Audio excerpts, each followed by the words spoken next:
Well, voter turnout in this country hasn't been particularly robust in recent years. In fact, in some races, only 60% or less of the country cast ballots.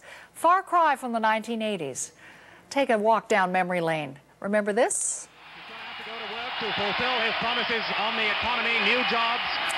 If you're under the age of 25, here's a hint. That's not Ben Mulrooney they're cheering for. That's his dad, Brian. And during the 80s, when he won 2 consecutive elections, voter turnout was at 75.3%. Ever since, voter turnout in federal elections has been dwindling. In 2008, it hit an abysmal record 5.8%.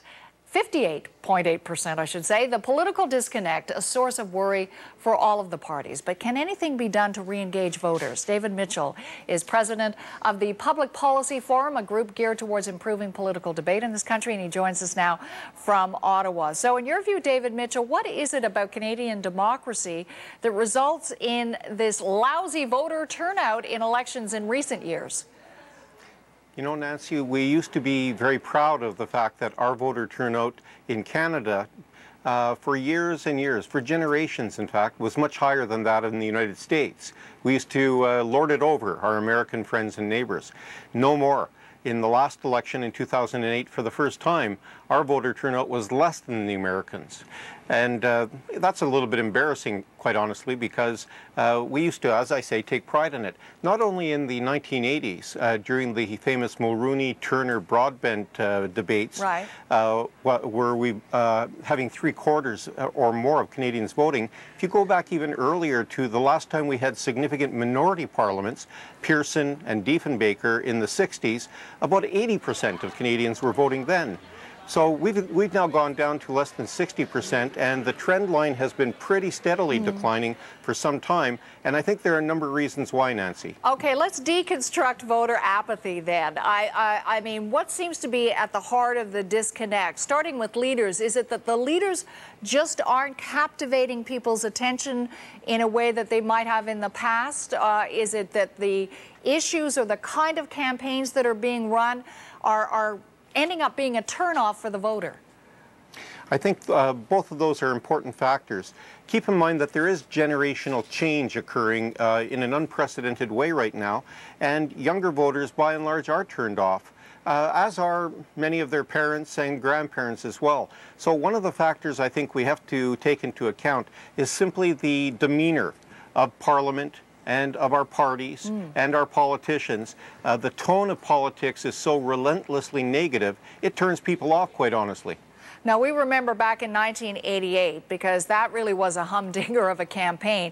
One of the ones that I can remember that centered so clearly on one issue that lots of people cared about, disagreed perhaps, but they really cared about. So since 1988, have there been elections where the issues have been clear, the choice has been clear? Not really. That 1988 election is classic because of free trade, of course. A single galvanizing issue that really focused the attention of people for and against free trade with the United States. We haven't had many elections like that in Canadian history. And in recent years, elections seem to be less focused on public policy, unfortunately in my view, and much more on the personality and character of the leaders of the parties. And of course, when we get into negative advertising, which tries to destroy the characters and personalities of the leaders, it really turns people off. In fact, the Americans who first perfected this deliberately designed negative advertising to shrink the electorate, to turn voters off, in the belief that if the true believers got out and voted anyway, they could win.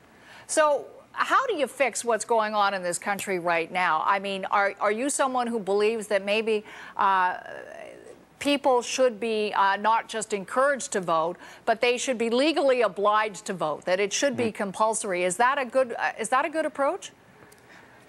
Personally, I don't think so. I think it's a bit heavy-handed, although it has been tried elsewhere. In Australia, for instance, voting is mandatory, and it seems to work by and large. If you don't vote, you get fined.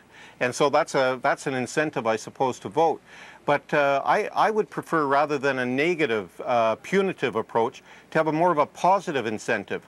One of the ideas that I'm attracted to, Nancy, is the notion that if you do vote, you could receive a tax credit. You would receive a tax credit. So it's a positive reason to vote rather than the negative hand of the state punishing you. But I do think something needs to be done. Otherwise, we're taking our democratic rights for granted, and that complacency can be awfully corrosive to democracy, quite honestly. Just on the tax credit idea that you're keen on, have you run that by the parties or election candidates? Do you know how much interest there is in something like that? I have floated the idea on a few occasions.